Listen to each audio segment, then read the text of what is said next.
Hey guys, Big Al here today. We're going to do a little different kind of video today. Today we're going to do some reloading.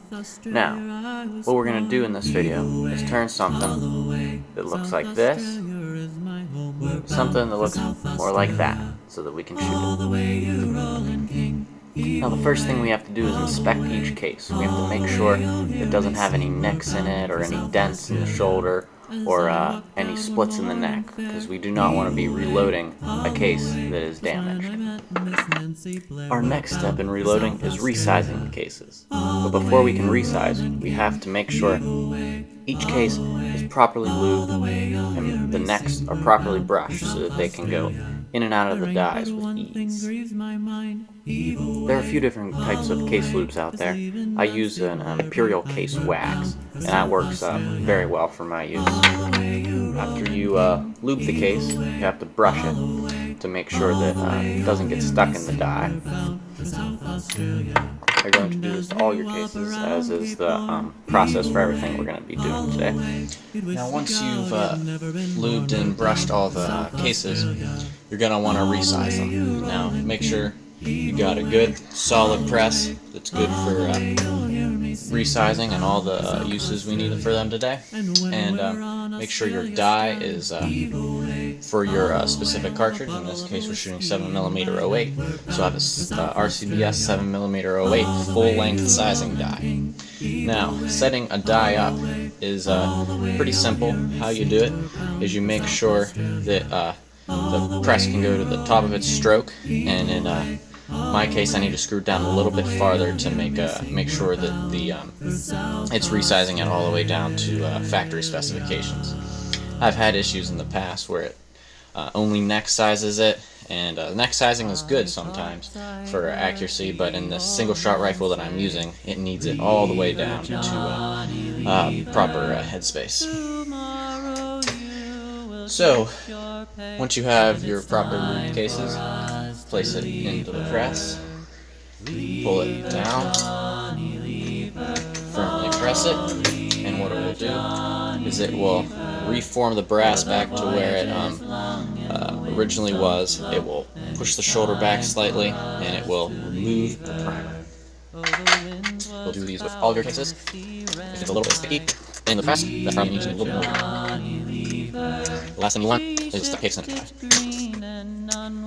After you've done resizing the brass, the next thing you have to do is check for proper case length. In this case, the proper case length is 2.035 is the max length, and the trim 2 length is 2.030. These, you can see here, I don't know if it will focus. It does. They are a good bit over max, and so we're going to have to trim them. Now, a good case trimmer is a great tool to have. This one has a universal head where you put the case in and spin it until it hits there, and then the cutting tool is on this end, and it's just like a little hand lathe here that will trim cases, and all it does is turn that piece mount down to the proper length. It will stop turning and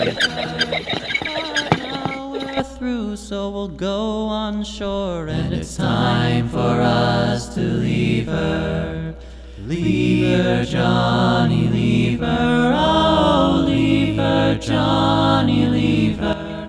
Now I just finished trimming these cases, and as you can see, it's right where we want it.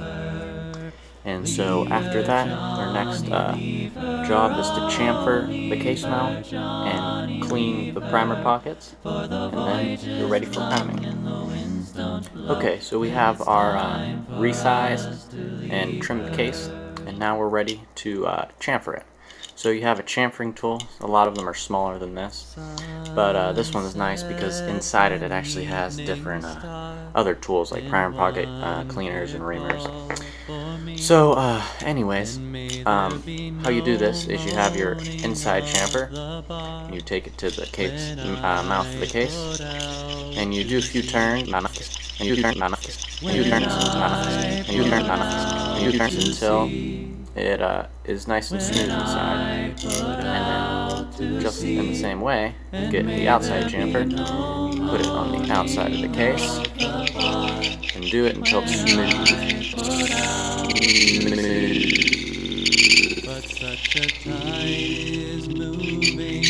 And it's not going to be flat at the top of the case, but it's going to come out into a rounded edge there. And once you're done with that, your next goal is to clean the primer pockets. So with this tool, I can just swap the ends here. Another option is individual tools, of course, and then an electric case prep station, which I definitely would prefer, but I do not have one. So, as you can see, that primer pocket is relatively dark colored.